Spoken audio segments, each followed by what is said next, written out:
Nenhum filme de gangsters fez tanto sucesso na história do cinema. The Godfather, traduzido no Brasil para O Poderoso Chefão, foi inspirado no romance de Mário Puzo. O roteiro traz a história de uma família de mafiosos na Sicília, em Nova York, nos Estados Unidos. A história do Poderoso Chefão, no Brasil, né, o Poderoso Chefão, porque no original seria melhor traduzido como O Padrinho. O filme e o livro são conhecidos em todos os países do mundo como O Padrinho, só no Brasil que recebeu esse título de O Poderoso Chefão. Mas o Mário Puzo, quando ainda estava escrevendo o livro, isso em meados da década de 1960, a Paramount já comprou os direitos para uma versão cinematográfica, porque sabia que era uma história de máfia e que filmes de mafiosos sempre dão retorno. E a Paramount, antes mesmo do livro ser publicado, já tinha a opção de transformar o livro em filme. No elenco, Marlon Brando interpreta o patriarca Dom Vito Corleone.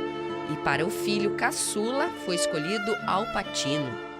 O estúdio não queria de forma alguma que o Marlon Brando trabalhasse no filme, porque o Marlon Brando tinha uma fama já naquela época, isso no comecinho da década de 1970, de um ator muito complicado, temperamental, etc.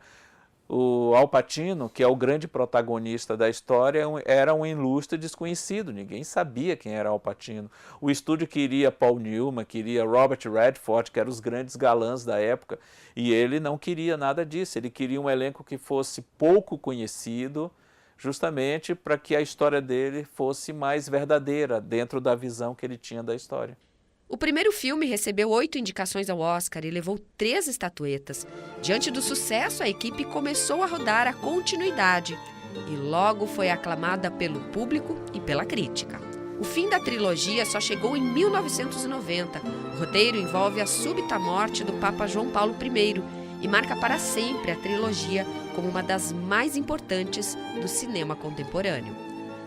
Para o cinema foi um grande divisor de águas, porque deu uma espécie assim de aval para toda uma geração nova de cineastas que estava surgindo naquela segunda metade da década de 1960. Essa turma toda que tem o Scorsese, tem o Spielberg, tem o próprio George Lucas, John Milius, Arthur Penn, a lista é grande de cineastas que surgiu nessa época. Coincidentemente foi a primeira geração de cineastas americanos formados em cinema por uma universidade. E o Coppola foi o primeiro deles, foi o que primeiro conseguiu se destacar, e o fato de ele ter tido muito sucesso com esse filme abriu caminho para todos os demais trabalharem.